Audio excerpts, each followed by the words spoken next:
the 1990s, one man's voice echoed through the dense oil fields of Nigeria's Niger Delta, calling for justice and environmental protection.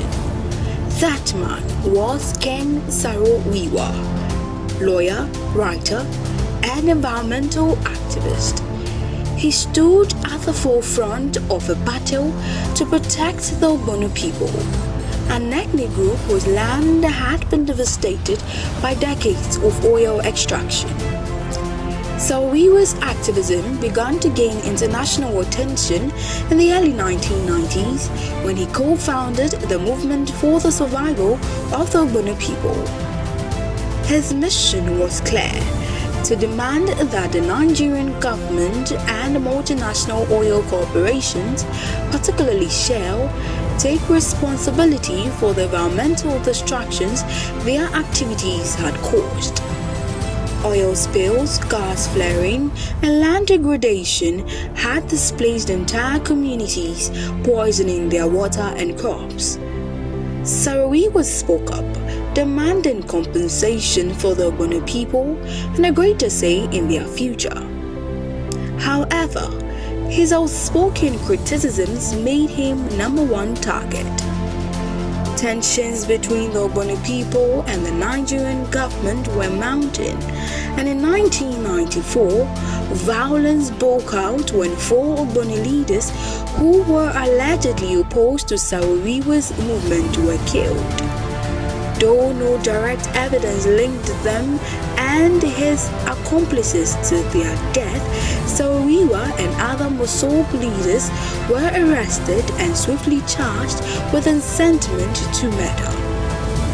The trial that followed in 1995 was a mockery of justice.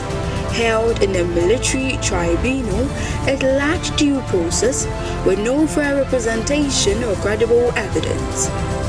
Saro-Wiwa and his colleagues were convicted and sentenced to death by hanging.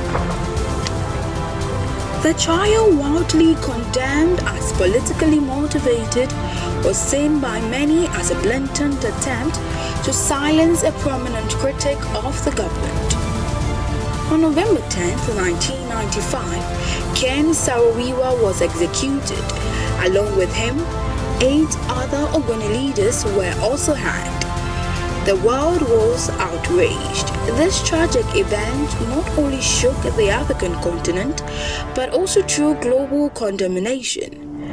It brought the spotlight on the exploitation of the Niger Delta's resources and the grim realities faced by the people living there. The execution of Saro-Wiwa marked a dark chapter in Nigeria's history, highlighting the deadly intersection of politics, corporate interest, and the fight for human rights. His death became a rallying cry for environmental activists and human rights defenders worldwide, sparking protests, boycotts, and demand for accountability from the Nigerian government and oil companies. Ken Saro-Wiwa's legacy lives on today, a reminder of the ongoing struggle for justice, freedom, and environmental protection in one of Africa's most resource-rich but environmentally ravaged regions. His sacrifice continues to inspire those who fight for the rights of marginalized communities and the preservation of planet's future.